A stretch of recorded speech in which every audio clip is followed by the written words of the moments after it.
मेरी बच्ची, मेरा संदेश प्राप्त होने का अर्थ है कि मैं तुम्हें कुछ बताना चाहता हूँ कि बहुत हुआ उन लोगों ने तुम्हें जितना परेशान करना था वह कर चुके हैं, लेकिन अब नहीं मेरे बच्चे। अब मैं उन सबको सजा दूंगा और सबको सबक भी सिखाऊंगा। उन सबको अब रोना पड़ेगा जिन्होंने मेरे भक्तों को कष्ट पहुंचाया है।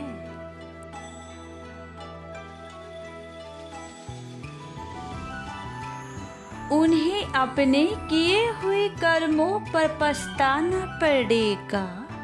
इसके साथ ही मैं तुम्हें बताऊंगा कि मेरे बच्चे वह कौन व्यक्ति है जो तुम्हें परेशान कर रहा है। यह तुमको मैं आज बताऊंगा।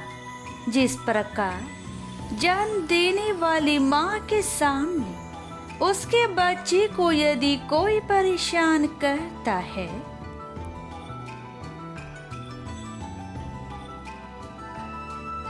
तो उसकी माँ परेशान करने वाले को अवश्य ही दंड देती है और अपने बच्चों की रक्षा स्वयं करती है। कोई कुछ कहे तो माँ से बर्दाश्त नहीं होता, क्योंकि माँ की ममता बहुत ही ज्यादा गहरी होती है। अपने बच्चे के प्रति उसी प्रकार मेरी ममता तुम्हारे लिए बहुत ज्यादा गहरी है।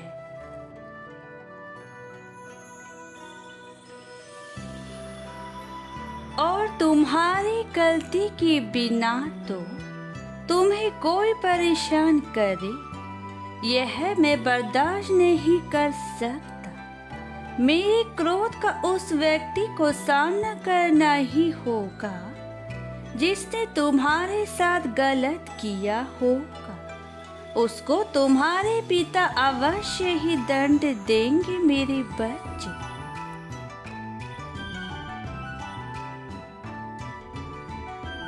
मैं जानता हूँ कि तुम बहुत ही सीधा साधा और भोला भाला हो जो सबका विश्वास करता है, क्योंकि वह खुद के हृदय की तरह सबको समझता है। मेरे प्यारे बच्चे, तुम किसी के साथ छल कपट नहीं करते हो, तुम किसी के साथ गलत नहीं करते हो।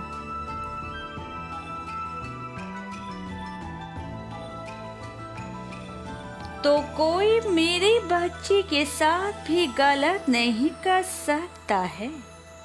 वह भले ही इस बात को न जाने, लेकिन मैं स्वयं पूरी बात को जानता हूँ कि कौन उसको परेशान कर रहा है और कौन उसके पीठ पीछे क्या कर रहा है।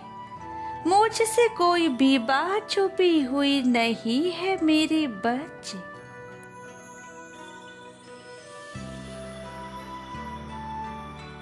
लेकिन गलती करने वाला यह बात भूल चुका है कि वह जो कर रहा है वह मेरी नजरों से बचा हुआ नहीं है। शायद वह भूल गया है कि यदि उसके अच्छे कर्मों का फल मैं बहुत अच्छा देता हूँ, तो यदि वह तुम्हारे यानी मेरे बच्चे के साथ गलत कर रहा है तो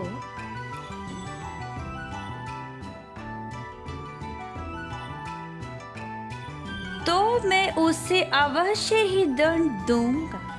उसका कहना है कि तुम अपनी मनमानी करो, जो भी कुछ करना चाहते हो तुम किसी की बातों पर ध्यान मत दो। मेरे बच्चे, तुम्हें अपने जीवन को अपनी मर्जी के हिसाब से जीना चाहिए, ना कि दूसरों के बहकावे में आकर कोई कार्य करना चाहिए।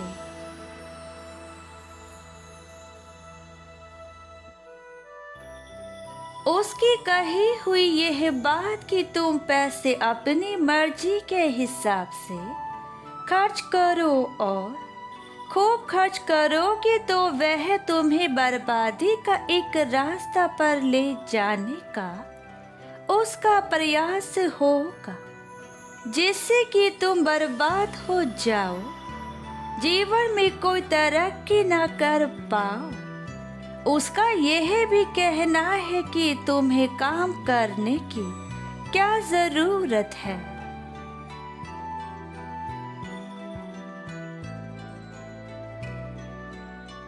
आराम की जिंदगी जियो और जिससे कि तुम्हारे सभी रास्ते बंद कर सके, वह तुम्हें कर्महीन बनाती। इसका अर्थ यह हुआ कि तुम्हारे पास रखी हुई पूंजी व्यर्थ के कर्मों में खर्च हो जाएगी और काम तुम कुछ करोगे नहीं।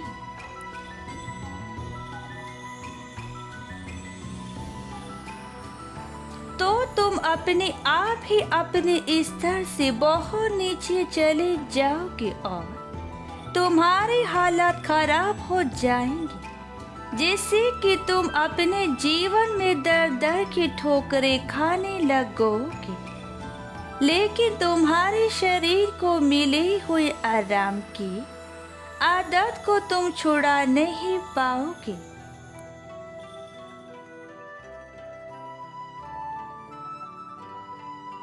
सुनने के बाद बहुत साधारण सी है मेरे बच्चे, लेकिन तुम्हारे जीवन में तुम्हें ना कि व्यर्थ की चिंताओं की उलझन में फंसकर अपने कर्मों को करना छोड़ दो। उसको दंड देने से पहले मैं तुम्हें यह समझाना चाहता हूँ कि मेरे बच्चे, उसकी बातों में ना तो तुम्हें आना है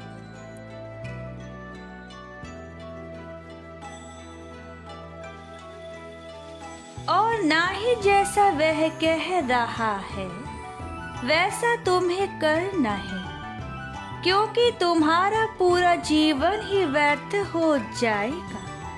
तुमने जो पीछे अच्छे कर्म किए हैं वह सब व्यर्थ होने लगेंगे, लेकिन जो तुम्हें गलत रास्ता दिखा रहा है मैं उसे अवश्य ही दंड दूंगा।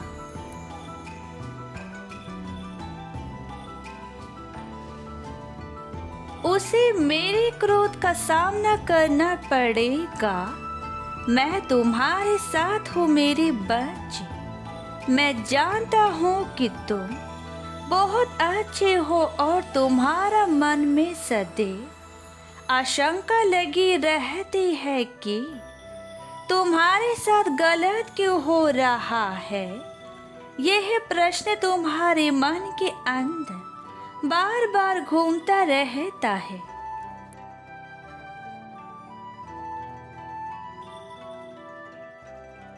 आज मैं यह प्रश्न का उत्तर दूंगा।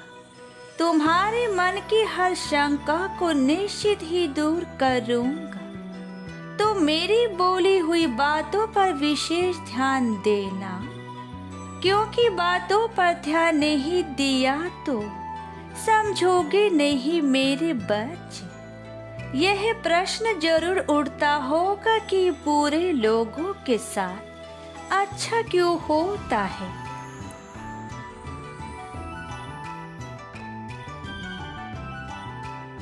अगर कोई बेईमानी करता है और लोगों के साथ गलत करता है और गलत सोचता है, तभी भी उसकी बरकत होती है।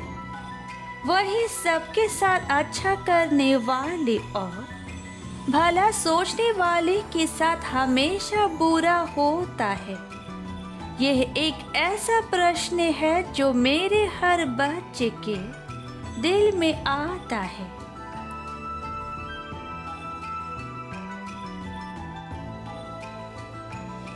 तो आज मैं तुम्हें सत्य घटना और उदाहरण के माध्यम से इन सभी प्रश्नों का जवाब दूंगा। मेरे बच्चे, तुम्हारे मन में उठ रहे हर प्रश्न का उत्तर आज मिल जाएगा। मैं विश्वास दिलाता हूँ कि तुम्हारे मन की शंका दोबारा उत्पन्न नहीं होगी। मेरे बच्चे, बात पुराने समय की है।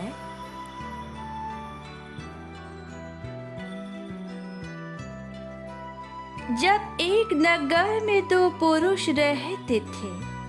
पहला पुरुष व्यापारी था जो बहुत ही अच्छा और नेक इंसान था। वह धर्म और नीति का पालन करता था, भगवान की भक्ति करता था और मंदिर जाता था। इसके अलावा वह हर तरह के गलत काम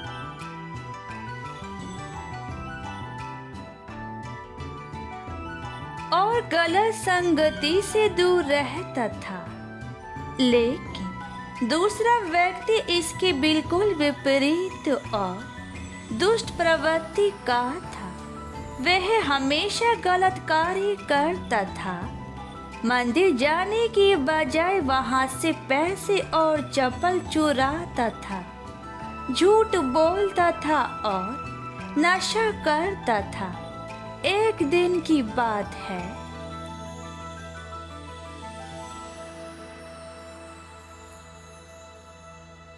जब उस दिन बहुत तेज बारिश हो रही थी। उस समय हर कोई अपने घर में था। मंदिर में सिर्फ पुजारी थे। उस लालची व्यक्ति ने पुजारी को मंदिर में अकेला देखकर मंदिर का सारा धन चुरा लिया और पंडित की नजरों से वहां से भाग निकला।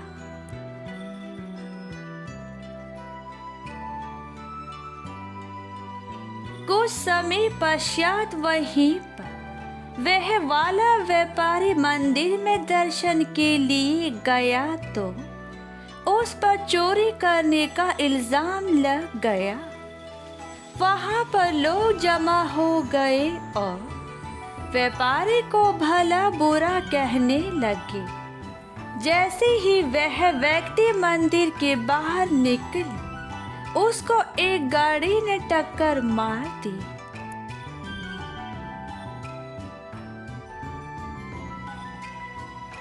जिससे वह पूरी तरह से घायल हो गया।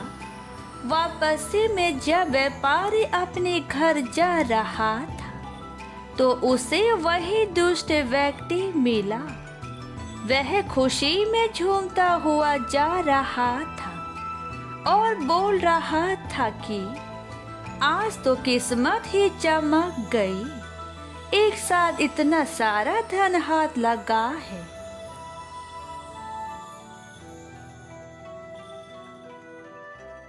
जब व्यापारी ने यह बात सुनी तो वह हैरान हो गया। उसने घर जाते ही अपने घर में मौजूद भगवान की सारी तस्वीरें निकाल दी और भगवान से नाराज होकर जीवन बिताने लगा। कुछ समय के बाद दोनों ही व्यक्तियों की मृत्यु हो गई।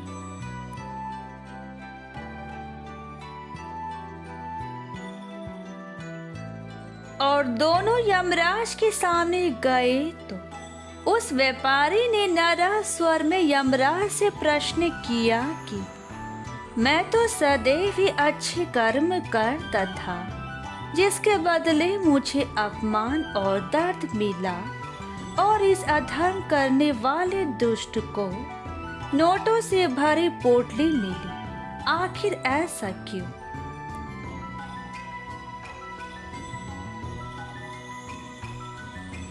व्यापारी के सवाल पर यमराज बोले, जिस दिन तुम्हारे साथ दुर्घटना घटी थी वह तुम्हारी जिंदगी का आखिरी दिन था, लेकिन तुम्हारे अच्छे कर्मों की वजह से तुम्हारी मृत्यु एक छोटी सी चोट में बदल गई। वही इस दुष्ट को जीवन में राज्य योग्य मिलने की संभावनाएं थी।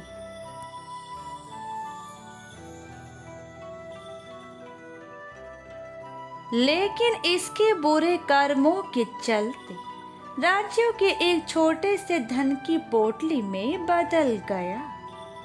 इस कहानी में मैं तुम्हें क्या किस रूप में दे रहा हूँ वह तुम्हें समझ नहीं आएगा, लेकिन अगर तुम अच्छे कर्म करते हो तो मेरी कृपा सदैव तुम पर बनी रहती है।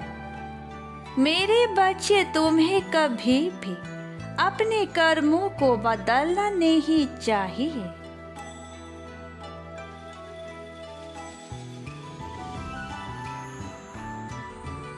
क्योंकि तुम्हारे कर्मों का फल तुम्हें इसी जीवन में मिलता है, बस तुम्हें उसका पता नहीं चलता। मेरे बच्चे, तुम अपने जीवन में अच्छे कर्म करते रहना, बाकी सब कुछ अपने पिता के ऊपर छोड़ दो।